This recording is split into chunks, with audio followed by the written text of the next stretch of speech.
akan dibahas ini, yaitu tentang desain penyampelan. Sebelumnya kelompok kami terdiri atas 3 orang. Yang pertama ada Amita Jessica Edita dengan NPM 201110114041. Kemudian ada saya sendiri Andrea Gape dengan NPM 201101101170. Kemudian ada Septa Agung Prasetyo dengan NPM 2011011077. Untuk materi pertama akan dipaparkan oleh Amita Jessica. Jessa.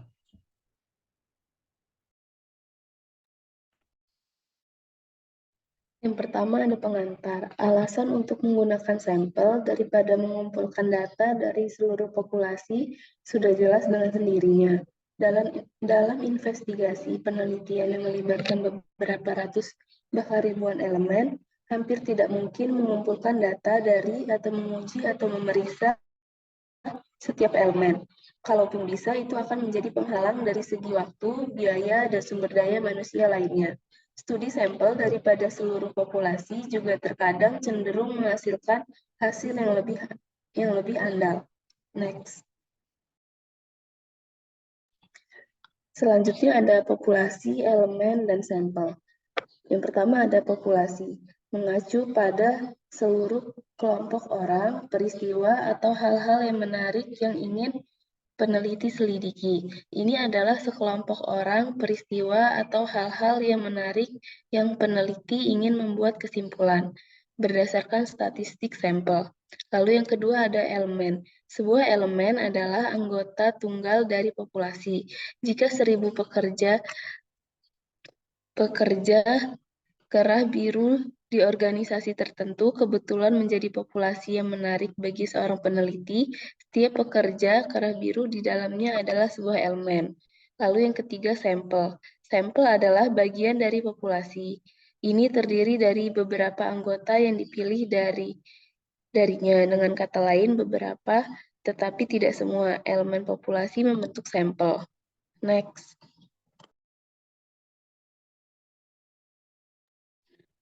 Lalu selanjutnya, unit pengambilan sampling. Unit sampling. Unit sampling adalah elemen atau kumpulan elemen yang tersedia untuk dipilih dalam beberapa tahap proses sampling. Contoh unit sampling adalah sampel multistage seperti blok kota, rumah tangga, dan individu dalam rumah tangga. Lalu ada subjek. Subjek adalah anggota tunggal dari sampel, sama seperti elemen, adalah anggota tunggal dari populasi.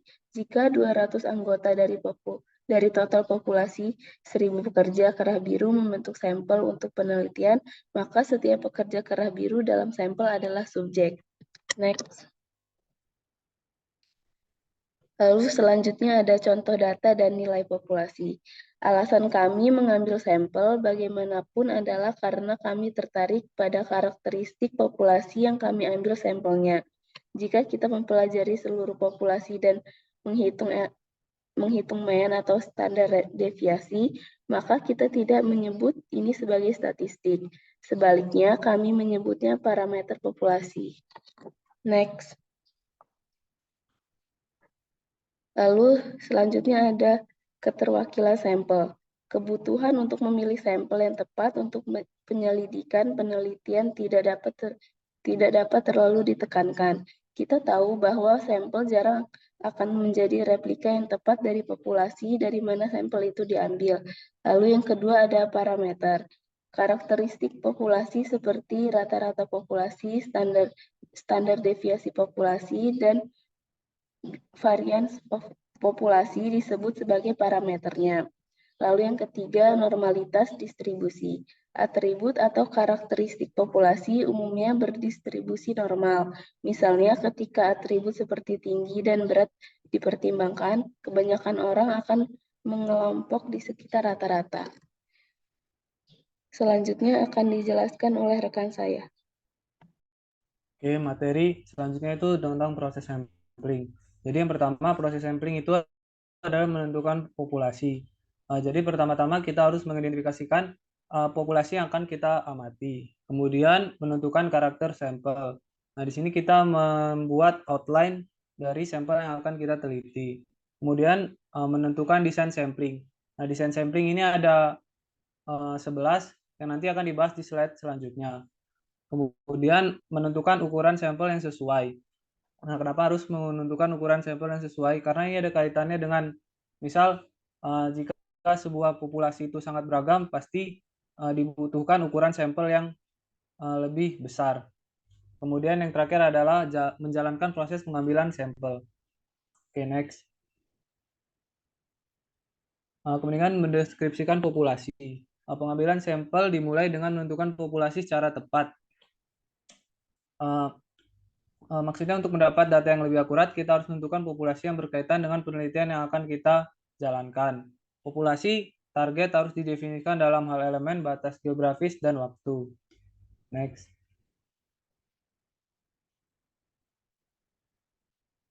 Kemudian populasi. Dalam populasi ada 3 elemen penting, yaitu menentukan kerangka sampel. Yang pertama, kerangka sampling adalah representasi fisik dari semua elemen dalam populasi dari mana sampel diambil. Kemudian ada menentukan desain sampling. Ada 2 jenis desain sampling, yaitu probabilitas atau acak dan non-probabilitas atau tidak acak. Kemudian ada menentukan ukuran sampling. Faktor yang mempengaruhi keputusan tentang ukuran sampel antara lain tujuan peneliti, tingkat persepsi, resiko, dan lain sebagainya. Next. Kemudian ada probability sampling. Nah, ini tadi probability sampling adalah sampel acak atau cara teknik pengambilan sampel di mana teknik tersebut menggunakan kaidah peluang dalam penentuan sampelnya. Teknik ini memberikan kesempatan yang sama untuk setiap elemen populasi untuk menjadi sampel.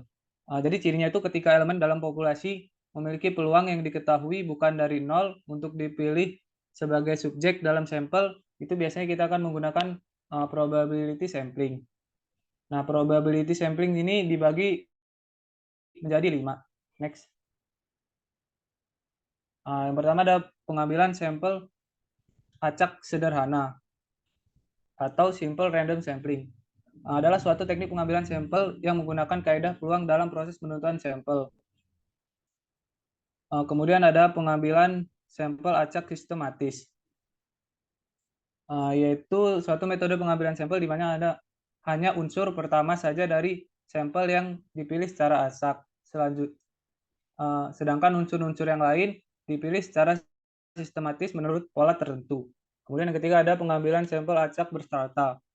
Pengambilan model ini adalah metode pengambilan sampel yang digunakan pada populasi yang memiliki susunan bertingkat atau berlapis-lapis. Kemudian yang selanjutnya ada sampel acak berdasar area atau cluster random sampling. Metode ini pengambilan sampel itu dilakukan pada saat populasi tidak terdiri dari individu, melainkan terdiri dari kelompok individu atau cluster. Kemudian yang terakhir ada sampel wilayah atau multi-state sampling. Pada metode ini penggunaan secara bersamaan dalam suatu penelitian secara efektif dan efisien. Dalam hal ini, salah satu kunci yang perlu diketahui adalah ada beberapa metode sampling yang berbeda. Oke, next. Kemudian ada non-probability sampling. Jadi kebalikan dari teknik pengambilan sampel secara acak, teknik non-probability sampling, peneliti itu memilih anggota untuk penelitian secara acak. Metode pengambilan sampel ini bukan proses seleksi tetap atau standar. Dalam teknik yang satu ini, tidak semua elemen populasi memiliki kesempatan yang sama untuk dimasukkan dalam sampel. Nah, cirinya itu ketika elemen dalam populasi memiliki peluang yang diketahui adalah nol untuk dipilih sebagai subjek dalam sampel. Next. Nah, non-probability sampling ini dibagi menjadi 6. Yang pertama ada pervasive sampling. Dalam penelitian ini, seorang peneliti bisa memberikan penilaian terhadap siapa yang sebaiknya berpartisipasi dalam sebuah penelitian. Kemudian ada snowball sampling. Adalah pengambilan sampel peneliti yang diterapkan ketika objek sulit untuk dilacak. Kemudian ada accidental sampling. Ini bergantung pada kemudahan akses yang ke subjek seperti survei pelanggan di mall atau orang yang lewat pada jalan sibuk. Kemudian ada kuota sampling.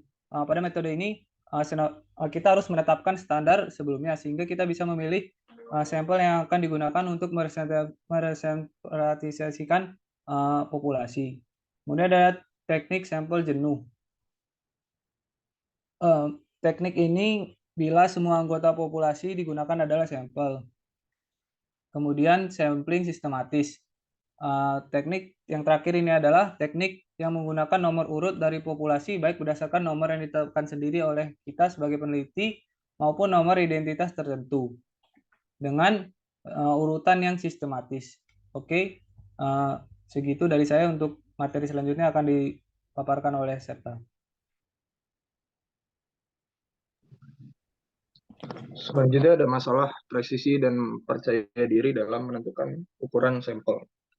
Sampel yang andal dan valid harus memungkinkan kita untuk mengeneralisasi temuan dari sampel ke populasi yang diselidiki.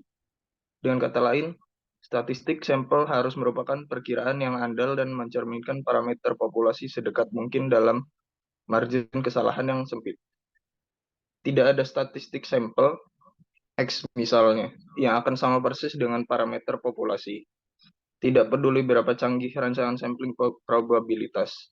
Ingatlah bahwa alasan utama untuk desain probabilitas adalah untuk meningkatkan probabilitas bahwa statistik sampel akan sedekat mungkin dengan parameter populasi. Meskipun estimasi titik X mungkin tidak secara akurat mencerminkan rata-rata populasi, estimasi interval dapat dibuat di mana akan berada dengan probabilitas terlampir, yaitu pada tingkat kepercayaan tertentu. Selanjutnya masalah presisi dan percaya diri dalam menentukan ukuran sampel. Yang pertama ada kepercayaan diri.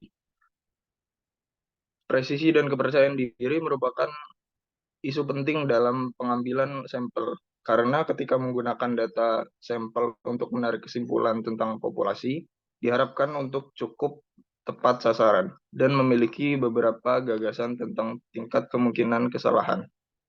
Karena estimasi titik tidak memberikan ukuran kemungkinan kesalahan, maka perlu dilakukan estimasi interval untuk memastikan akurasi yang relatif estimasi parameter populasi. Kemudian ada presisi. Presisi adalah fungsi dari kisaran variabilitas dalam distribusi sampling rata-rata sampel.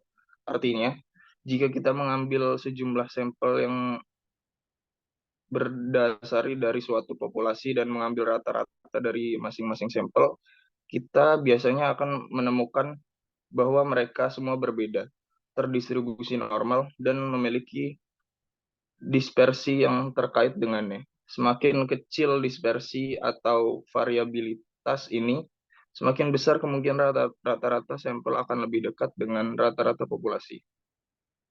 Kemudian selanjutnya trade-off antara keyakinan dan presisi. Jika ingin lebih presisi atau lebih percaya diri atau keduanya, ukuran sampel perlu ditingkatkan, kecuali tentu saja ada sangat sedikit variabilitas dalam populasi itu sendiri.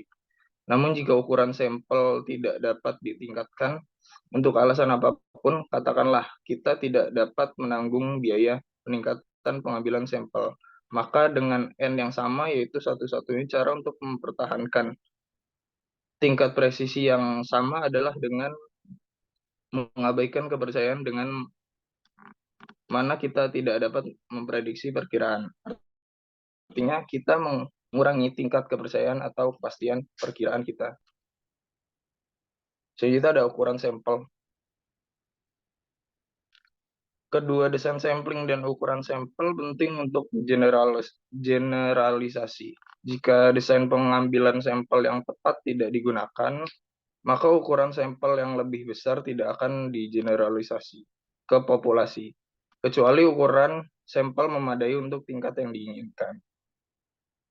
Menentukan ukuran sampel.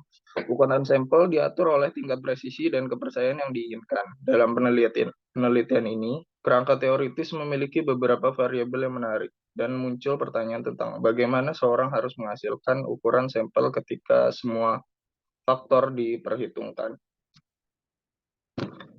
Pertama, ukuran sampel dan kesalahan tipe 2. Ukuran sampel yang terlalu besar, atau katakanlah lebih dari 500, dapat menjadi masalah karena kita akan cenderung melakukan kesalahan tipe 2. Artinya kami akan menerima temuan penelitian kami, padahal sebenarnya kami harus menolaknya.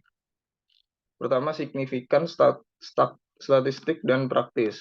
Hal lain yang perlu dipertimbangkan bahkan dengan ukuran sampel yang sesuai adalah apakah signifikan statistik lebih relevan pada signifikansi praktis. Kemudian aturan praktis.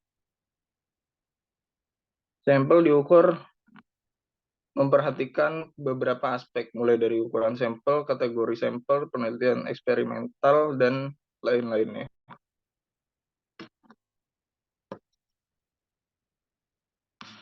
Kemudian efisiensi dalam pengambilan sampel. Efisiensi dalam pengambilan sampel dicapai ketika untuk tingkat presisi tertentu atau kesalahan standar. Ukuran sampel dapat dikurangi atau untuk ukuran sampel tertentu, tingkat presisi dapat ditingkatkan. Sering ada trade-off antara efisiensi waktu dan biaya, seperti yang dicapai dalam desain pengambilan sampel non-probabilitas, dan efisiensi presisi, seperti yang dicapai dalam banyak rencana pengambilan sampel probabilitas. Kemudian ada bagian sampling. Terdapat dua. Yang pertama, sampling sebagai studi kualitatif. Itu pengambilan sampel untuk penelitian kualitatif. Sama pentingnya dengan pengambilan sampel untuk penelitian kuantitatif. Pengambilan sampel kualitatif dimulai dengan menentukan populasi secara sasaran secara tepat. Kemudian yang kedua, implikasi manajerial. Kesadaran akan desain pengambilan sampel dana, ukuran sampel membantu manajer untuk memahami mengapa metode pengambilan sampel tertentu digunakan oleh para peneliti. Hal ini memungkinkan manajer untuk memahami risiko yang mereka ambil dalam menerapkan perubahan berdasarkan hasil studi penelitian. Selanjutnya, kembalikan ke moderator. Baik, demikian materi yang dapat kami paparkan tentang desain penyampelan. Bagi teman-teman yang ingin bertanya atau mengungkapkan sanggahan terhadap materi, kami persilakan.